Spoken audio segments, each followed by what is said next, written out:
to continue with the JSON files. Okay, and we have many files are there. Cloud database. Okay, we'll see how to connect to database. Database is Microsoft cloud-based storage. That is where you can store your data in a secured manner. Once you store the data in the cloud in a very secure manner, what will happen is people across the globe can access your data, right? If anything is available on cloud, yeah, people across the globe, okay, no matter where you live, right? So they can access the file. It's a centralized place, okay? And look here, I just type make.powerapps.com.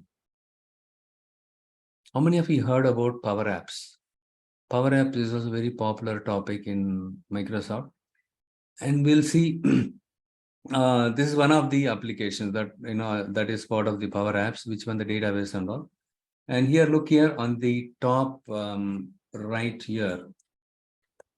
And you will see this one login thing. When I click on this, you'll see the username. This is my username and password, okay? And you can also go and create a login credentials here. You can create your username and password, and then you can log in. Once you log in here, same interface, you can see it here. But only thing is, if you see the wheel icon here, right? So when you click on this, this is your settings, okay? Even mobile phone, we have settings, right? Similarly, here also we have settings. And if you go here and click on session details, remember this, session details, you'll find something like instance URL. So here, what you need to just select only this is your cloud URL, okay? Save it. And then what you need to do is you need to go to the Power BI desktop, click on database. Here itself it is available. Or you can go to get data, there also you can find the database. But in this case, once you click on it, it will ask the database URL, okay, the web URL, the cloud URL, and the username and password. Since I've already mentioned, okay, and valid or provided. See, it is asking me the username and password. It is checking something wrong with the username and password. We are unable to connect. Please delete your account and try again later.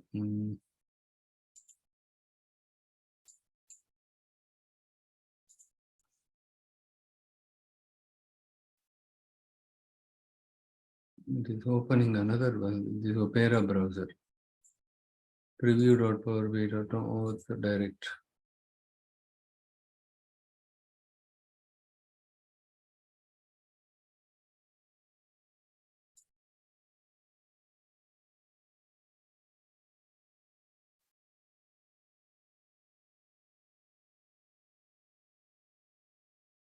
Since I have used this URL already, it is not asking me again. Enter the URL for database. Database is Microsoft cloud-based storage system. Remember this, okay?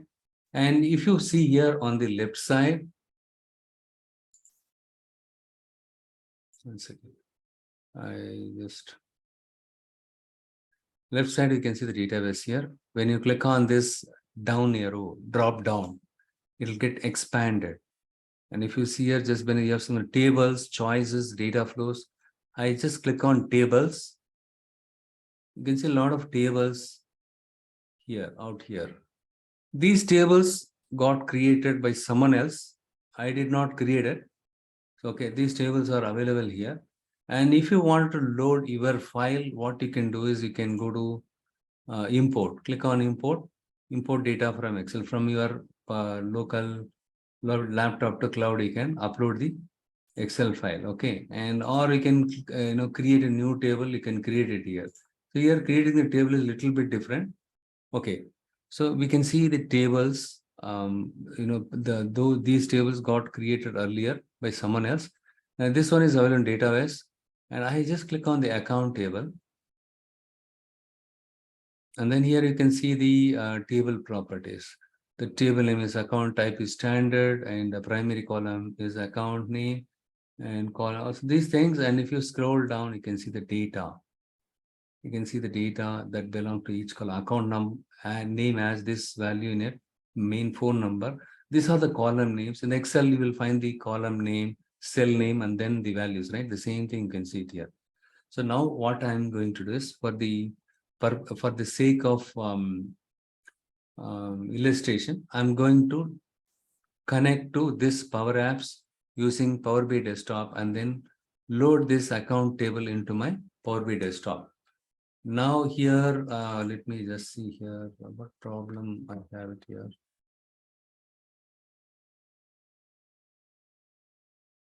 I often don't remember the password. Let me see. Okay, so this is another thing. You need to install it in your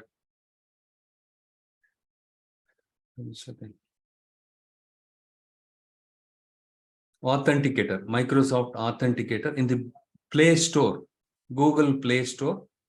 You can go and install the Microsoft Authenticator.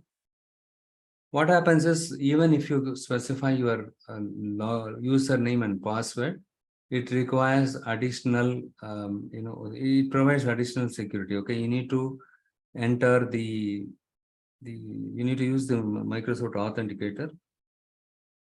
It will send something like, you want to approve something like Authenticator. See, I'm using my mobile phone. My mobile phone, I have installed Authenticator. I just click on it.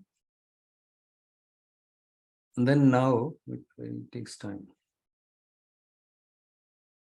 Okay, it is asking my screen lock. Okay, I'm going to, sorry, my screen lock, I need to enter the password. I need to unlock it. And then now it is asking approve, sign in. Yes, I click on approve. I just press on approve. And then I enter I'm going to unlock this one, mobile phone. Now only it will allow it. We did not see it. We need to enter it little faster. Otherwise, it will through. Okay, now what it is? Okay, now I press approve from my mobile phone. I'm going to unlock my mobile. Okay, now the approve is going on. Let's wait for some time. Yes, it got connected. This site cannot be reached. This is another painful thing. I don't know why it came here. And 1 second, I just go to the Power BI desktop and I just select the database.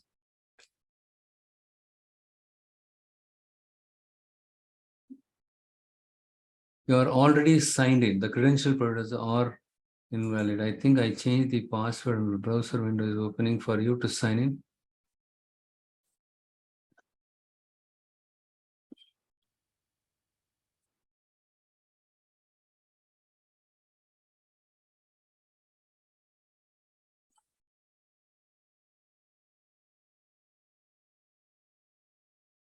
And again, it will ask sign in complete. You can return to the, please feel free to close this browser tab.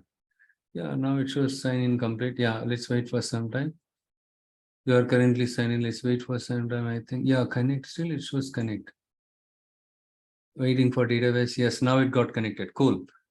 Okay, I just click on this arrow here. Now still it is causing problem. CRM8, dynamics.com, the kinds of sign in as a different user.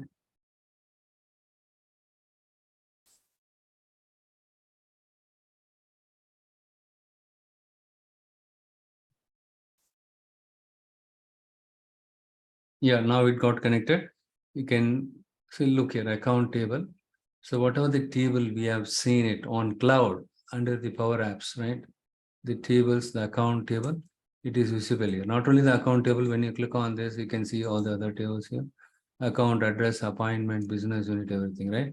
I just click on this button here, account.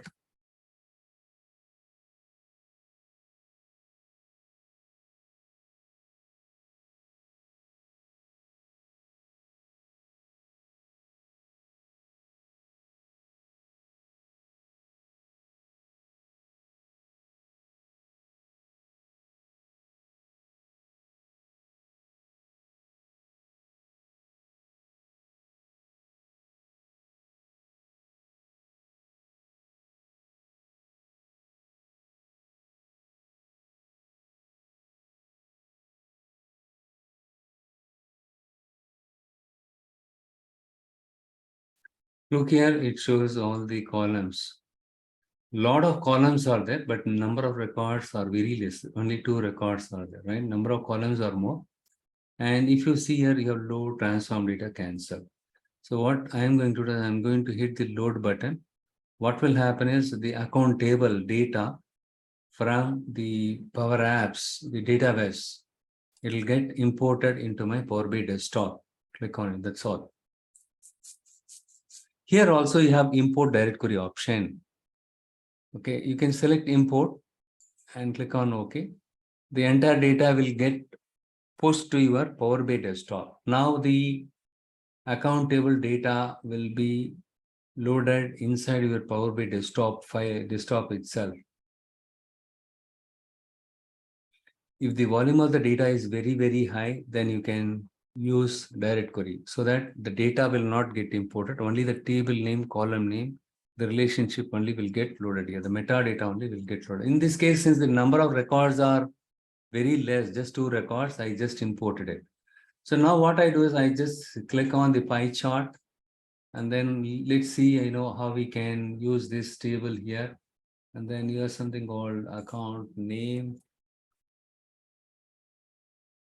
And I just drop this here. And then here's something called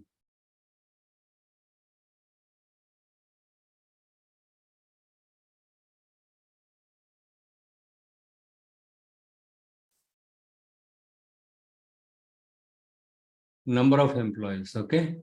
I just drop this here.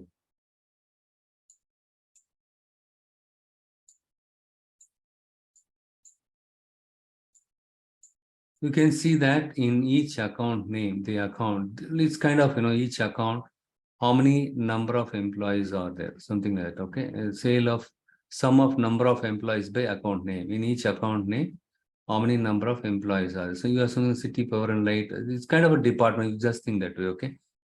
So this is the one. Okay. Important. The same thing can try with direct mode. Direct query mode, in that case, the data will not get imported, but still you can drag and drop it. But the moment when you drag and drop these 2 columns, what columns I dropped it here, look here, the account name and the number of employees, these 2 columns I dragged and dropped it. But in this case, what happened, since the file data got available locally in my laptop, it took only this much of time. But in the case of direct connectivity mode, when you drag and drop it, what will happen is the data, since the data is not available here, the data are not available here, it has to go and pick up from the cloud, and then it has to populate this one. There is a delay here, right? So we have to go and pick up from there and bring here. But if the volume of the data is very high, that is the best option. Let's say you have 85 million records are there. In the case, in that case, if you go for import, importing the 85 million records will take a lot of time. Better, you can leave the data as it is in the database, like in SQL server, yesterday I've seen, right? The direct query, same thing, okay? But in this case, if you go and see here, the account table, you can see all the records here, but we saw only 2 records, was there?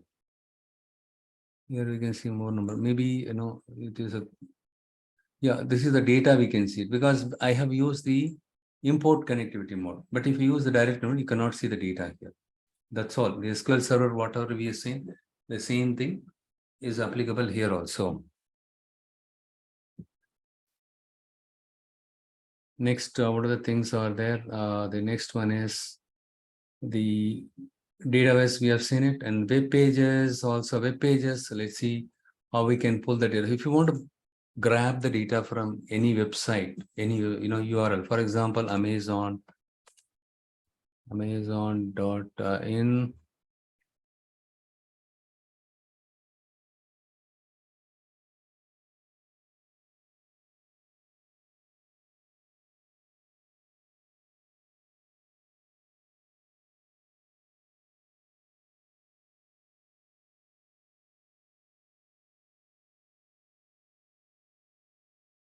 Get data, and here if you click on web,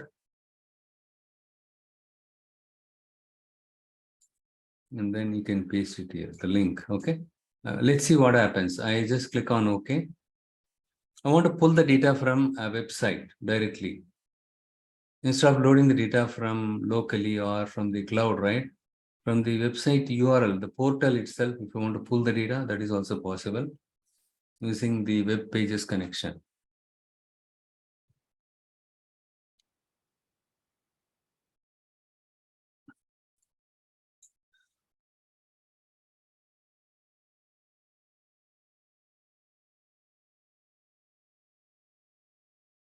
Arvind, how you used to pull the data from Amazon? When you were working with Amazon, you were pulling the data, right? That's what I used to hear from you that time.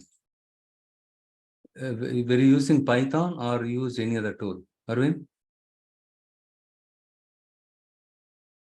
Okay, no, okay. You see, Python, okay, you used Python, okay, good.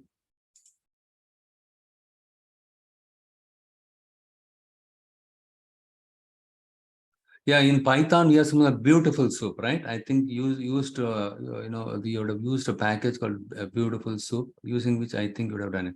Look here, here you have something called tables, right?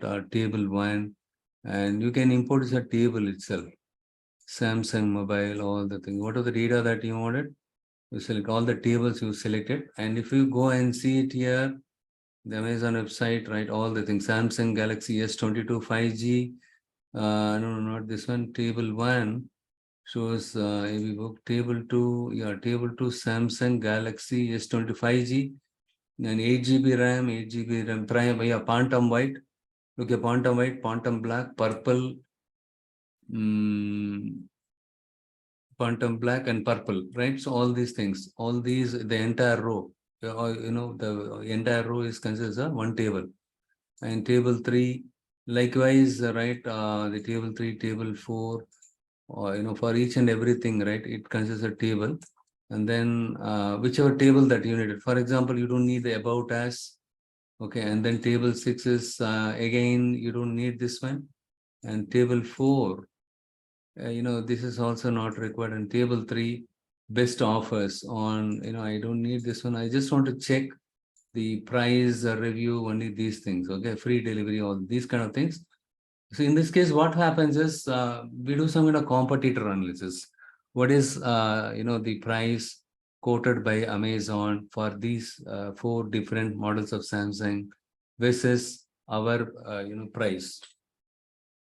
Walmart, they want to compare these things, right? So in that case, you just load it here and then you compare it. So in that case, it will be very much helpful. The web pages can web connector, using which you can directly specify the thing here. And where it happened? Yeah, I just click on the cross here, account and table one and table two. You can see that here. The column names are not much, meaningful. You need to specify proper name here. Okay, you can specify it with the, you need to rename the column and then you can use it. Okay. And then the 883, what is that 883 here? I don't see anything here. Yeah, this one 883 rating, number of ratings are 883 and price 52,999.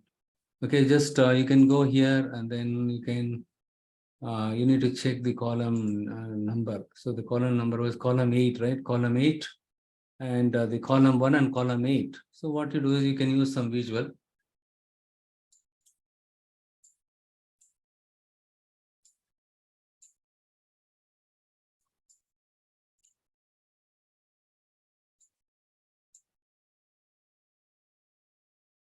This one or someone or the other one. So column 1 and yeah, this is the one, column 8.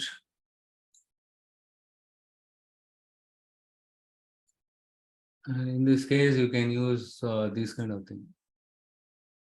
Chart. All of them are having the same price. Okay, or else you can use this one. All the brand, all the model prices are same. With this, you can, even by looking at this itself, we can understand, right? The price are not same, then you can do it. When you have Amazon price here for these 4 brands of Samsung Galaxy, and you can plot your company's same in a price, for these models of this brand, so that you can compare it side by side. Okay. In this case, okay, there are different purpose. We can use web. It's not only Amazon site, right? You can use it for different website, and you can grab the data. You don't have to save the HTML file, and you don't have to push it to your thing. Everything you can do it on the fly, okay, by connecting to the website, right? So this is how you can connect to the web, and hope you understood how to connect to web pages. And the next one is PBIDS, Power BI datasets. Just give me a second. Let's take just 2 minutes break. I'll grab some water. I'm feeling so thirsty. Okay, don't get me wrong. I'll be back in 2 minutes. Okay, you can also have some water.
So yeah, I'm back now.